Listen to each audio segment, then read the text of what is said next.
All right. Well, So is this for a class? yeah. This one's a bit for a class, and I have a few questions I tailored specifically for you. I wanted to ask. Okay, good to see you anyway. Yeah, just to see you. Uh, I've heard a little bit about Grandma and Grandpa Swearingen from my dad, and I wanted to ask, what were they like? Do you have any stories you can tell me? They were the best people I've ever known. They were generous.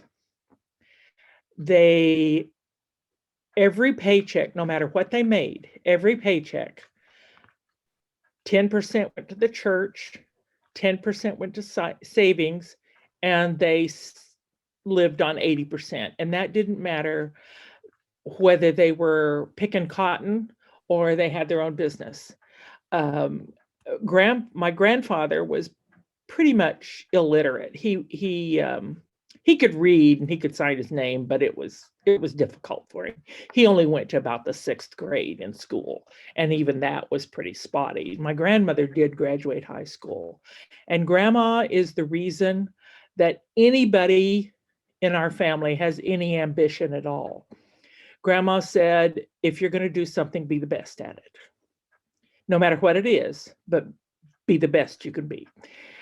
These were people that were sharecroppers. Do you know what a sharecropper is? I've heard quite a few Yeah, things about yeah. sharecropping. You worked the land and you saved a little bit of your crop, and then you gave the owner of the land a little bit of your crop, what you made off your crop. And they lived in Oklahoma. And there was a time in Oklahoma when it was the Dust Bowl, and that meant that none of the crops were getting water. So people were starving. And my grandparents lived out there. They were a young married couple. Your Bubby wasn't even, no, she was born. She was just a baby. So this was in like 1933, a long time ago.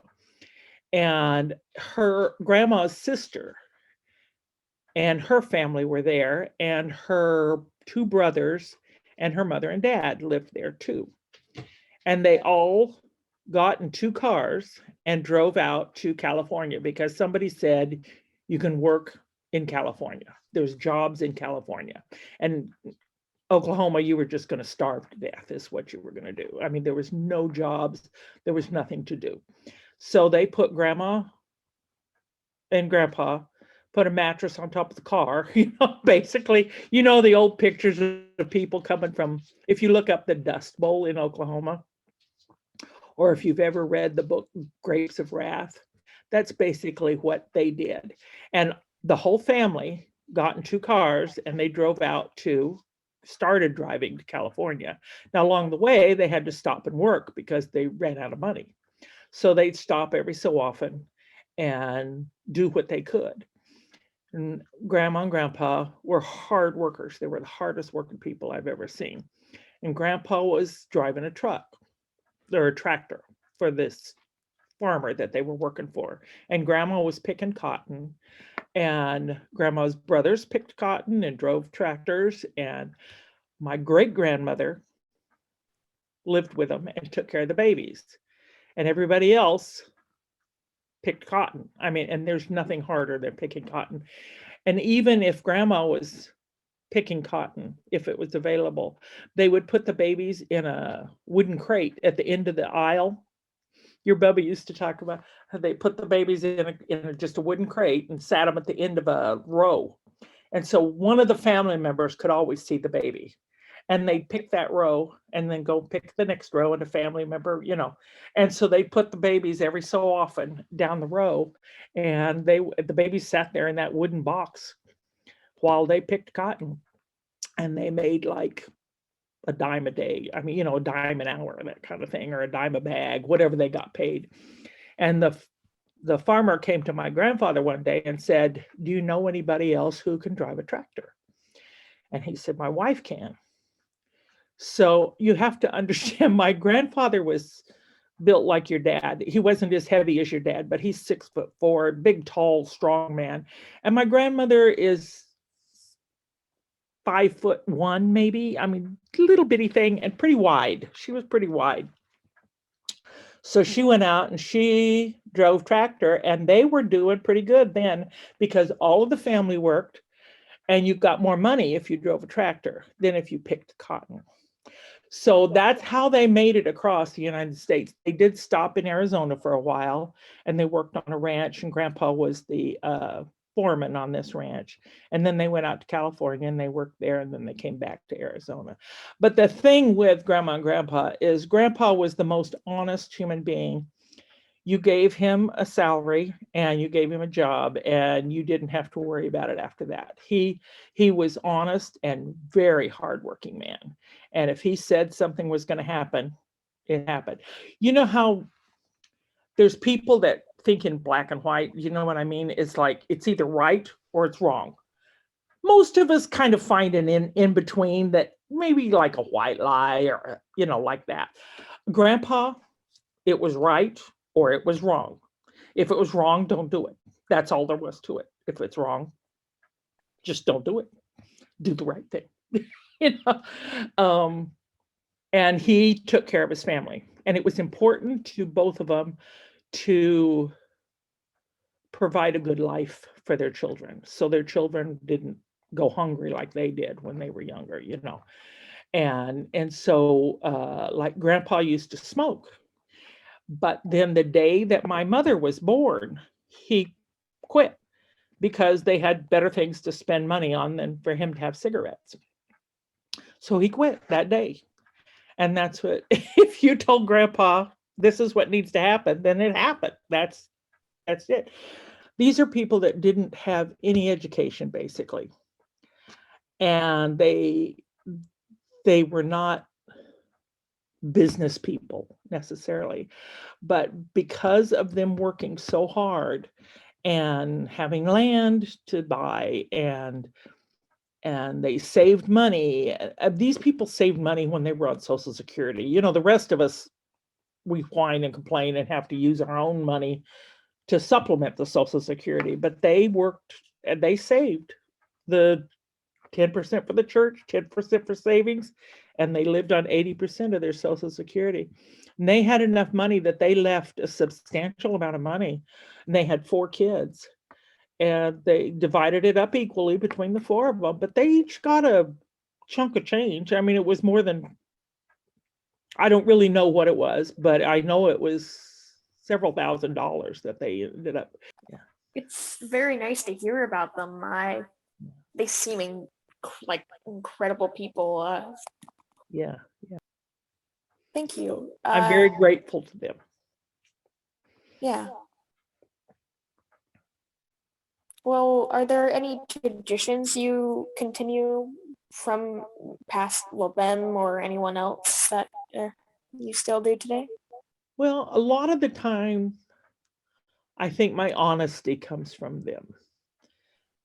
And there's no games. There's, if I say, yeah, sure, let's do it, then there's no underlying meaning. There's no double, I mean, or if I say, no, I don't want to do it, it's not because I don't want to do it. I mean, I'm a little bit of Grandpa's black and white, not as strong as he was, but my honesty, I think, comes from them.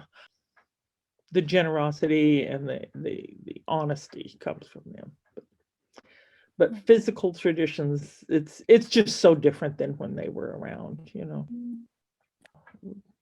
ahead. Did you ever see much of the huge amount of racism that happens back then? Separate lunch counters, fountains, bathrooms? Yeah. No, because where I lived, there weren't a lot of Black people. I lived in small towns. Actually, Grandpa, and I never thought about it, and I don't think they thought about it. Grandpa had a Black man that used to work with him on the dump truck. And now I'm telling, I was like 12, 10. And Grandma they would come home and Grandma would fix lunch for Grandpa. And I almost had his name. I just forgot his name. But anyway, and this Black man. And the Black man always went outside and ate his lunch on a picnic table in the backyard. And Grandpa would come in and eat. We didn't really think of it as it was because he was Black. It was because he was the worker. But that was later on in life. I'm like, he always ate out of the back. It didn't really, when I was 12, it didn't even occur to me that he should come in because he was the worker. It'd be like having your yard man come in and have lunch with you. I mean, no matter what race he was, you just didn't do it. He was the worker.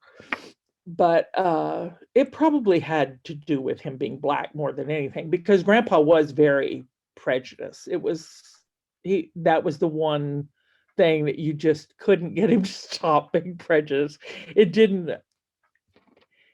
wasn't funny. It was a big failing. But we didn't live around a lot of black people. We didn't have a lot of Hispanic people around us. So it wasn't an issue. If you lost all of your memories but one memory, what memory would you want to keep? My 3 kids, that, who they are, and not their names, because I forget their names all the time. But Matthew laughs because I always call him to Matt, and Todd is Matod. I start with somebody else's name. Sometimes I even throw Mandy in there. Mandy, Todd. I end up saying all 3 of their names, but I would never want to forget that they're my heart.